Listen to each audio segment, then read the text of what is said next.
జమ్మూ కాశ్మీర్లోని శ్రీనగర్లో tulip carpet కనువిందు చేయబోతోంది ప్రేక్షకుల్ని. జమ్మూ కాశ్మీర్లోని శ్రీనగర్లో తులిప్ గార్డెన్ ఏషియాలోనే అతిపెద్ద తులిప్ గార్డెన్ అన్నమాట. ఇందిరాగాంధీ మెమోరియల్ తులిప్ గార్డెన్ శ్రీనగర్లో చాలా పాపులర్ అన్నమాట. అక్కడ ప్రతి సంవత్సరం స్ప్రింగ్ సీజన్లో అంటే వసంతంలో తులిప్స్ విరబూస్తాయి. దాదాపు ఈ సంవత్సరం 74 వెరైటీస్ ఆఫ్ తులిప్స్ అన్నమాట. 17 లక్షల తులిప్స్ పూసాయంట. రేపటి నుంచి అక్కడ తులిప్ గార్డెన్ ఓపెన్ కాబోతోంది. ఇక్కడ శ్రీనగర్ టూరిజం చాలా ఇంపార్టెంట్. జమ్మూ కాశ్మీర్కి తులిప్స్ స్పెషల్ అట్రాక్షన్ అన్నమాట. 72 ఎకరాల విస్తీర్ణంలో ఉన్న ఈ తులిప్ గార్డెన్స్ అక్కడ ఇప్పుడు అందరినీ కన్విన్స్ చేయబోతున్నాయి. దీనికి అతి దగ్గరలోనే షాలిమార్ బాగ్ జహంగీర్ కట్టించారు. అదేవిధంగా దాల్ లేక్ కూడా దగ్గరలోనే ఉందన్నమాట.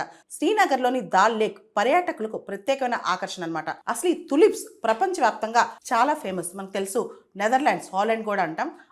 అక్కడి నుంచి మనం శ్రీనగర్కి చాలా తులిప్స్ మొక్కలు తెచ్చామన్నమాట ఒకప్పుడు.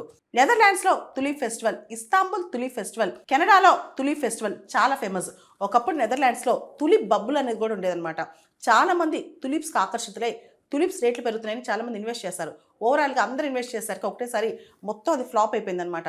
సో మొత్తానికి కన్విన్స్ చేసే తులిప్స్ మాత్రం శ్రీనగర్లో పూస్తున్నాయి. చాలా బాలీవుడ్ షూటింగ్స్, టాలీవుడ్ షూటింగ్స్, తర్వాత పర్యాటకులు, కల్చరల్ యాక్టివిటీస్ అన్నీ దాని చుట్టూ తిరుగుతుంటాయి అనమాట. దాని చుట్టూ ఎగ్జిబిషన్స్, ఫెయిర్స్, హ్యాండ్లూమ్స్ అవన్నీ కూడా ఈ టైంలో అక్కడ పెడతారు.